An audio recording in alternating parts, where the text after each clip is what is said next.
Hello बच्चों, कैसे हो आप लोग? अच्छे होंगे बेटा। बेटा आज मैं आपके लिए लेकर के आई हूँ यूपी बोर्ड 9th क्लास के लिए रहीम दास जी का जीवन परिचय। ठीक है बेटा, पहले हम रहीम दास जी का जीवन परिचय जानेंगे और उसके बाद उनका साहित्यिक परिचय और कृतियाँ। ठीक है, रहीम दास जी को बेटा आप जानते ही होंगे। ठीक है, ये कौन थे रहीम दास जी? रहीम दास जी जो अकबर के समय में जो बैरब खां थे, बैरब खां के पुत्र थे।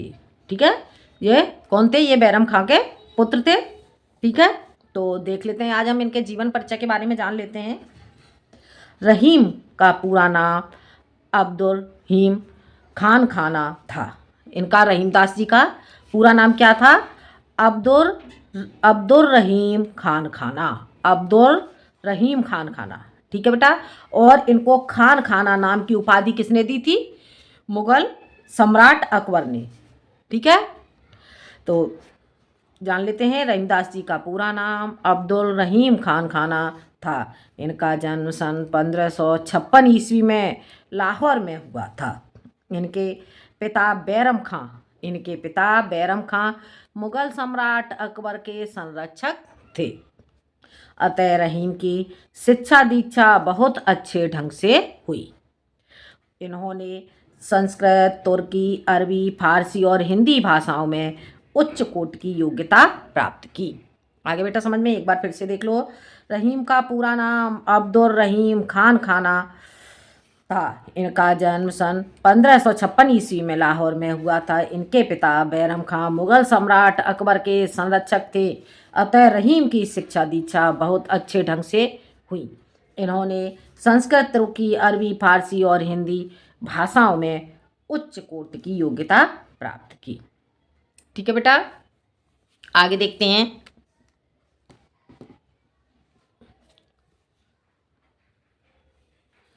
रहीम अकबर के दरबार के नवरत्नों में से एक थे।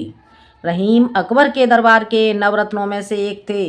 अकबर ने इन्हें बहुत सी जागीरें प्रदान की थीं। अकबर के दरबारी कवि गंग ने इनकी प्रशंसा में एक कविता लिखी थी। ठीक है, रहीमदास जी अकबर के नवरत्नों में से एक थे।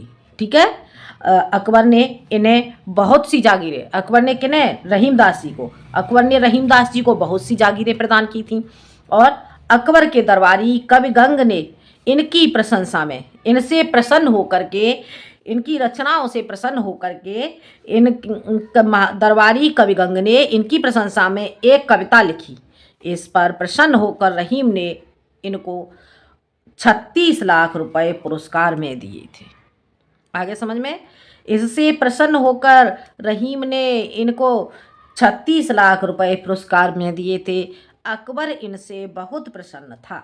किससे? रहीमदास जी से। जो अकबर था, अकबर बहुत प्रसन्न था। उसने इन्हें खान खाना की उपाधि से विभूषित किया। आगे समझ में?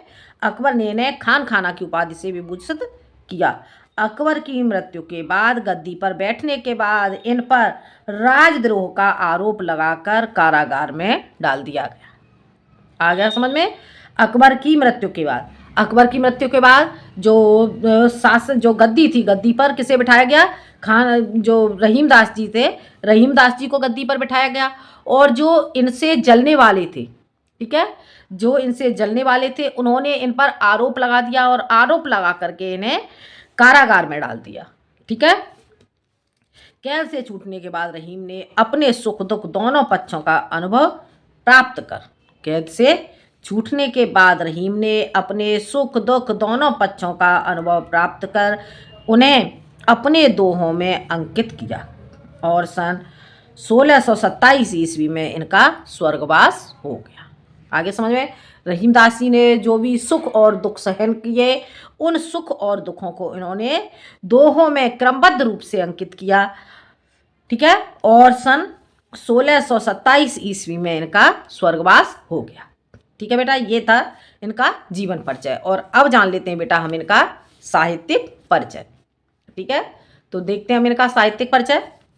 रहीम ने उर्दू और फारसी में कई दोहे और कविताएं लिखी।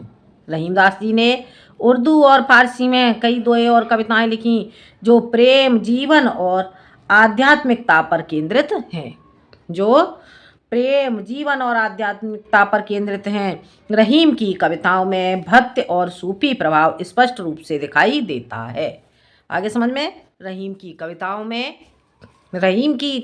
में भक्ति और सूफी प्रभाव स्पष्ट रूप से दिखाई देता है। रहीम की कविताओं में सामाजिक और राजनीतिक विषयों को भी स्पर्श किया गया है। रहीमदास की कविताओं में सामाजिक और राजनीतिक विषयों को भी स्पर्श किया गया है। ठीक है बेटा, अब देख लेते हैं हम इनकी कृतियाँ। ठीक है, तो रहीमदास जी की प्रमुख रचनाएं इस प्रकार हैं। रहीमदास जी की प्रमुख रचनाएं इस प्रकार हैं। रहीम सतसई, नगर शोभा, भैरव नाय का भेद वर्णन, मदनाष्टक, श्रृंगार, सोरठा। ठीक है बेटा, एक बार फिर से देख लेते हैं इनकी रचनाएं। रहीमदास जी की प्रमुख रचनाएं इस प्रकार हैं। कौन कौन सी रचनाएं इनकी? रहीम सतसई, नगर शोभा, भैरव नाय का भेद वर्णन, मदनाष्टक, श्रृंगार, सोरठा। ठीक है बेटा, तो ये था बेटा आपका रहीमदास जी का जीवन परिचय और साहित्यिक परिचय और कृतियाँ। ठीक है बेटा, पिछले वीडियो में मैंने आपको पढ़ाया था मीराबाई का जीवन परिचय और आज मैंने आपको बताया रहीमदास जी का जीवन परिचय। ठीक है, और अगले वीडियो में मैं आपको समझाऊंगी भारतेंदु हरिश्चंद्र जी का जीवन परिचय। ठीक है, तो आज के लिए इतना ही बेटा। अगले वीडियो में मैं आती हूँ एक नए टॉपिक के साथ। जब तक के लिए धन्यवाद।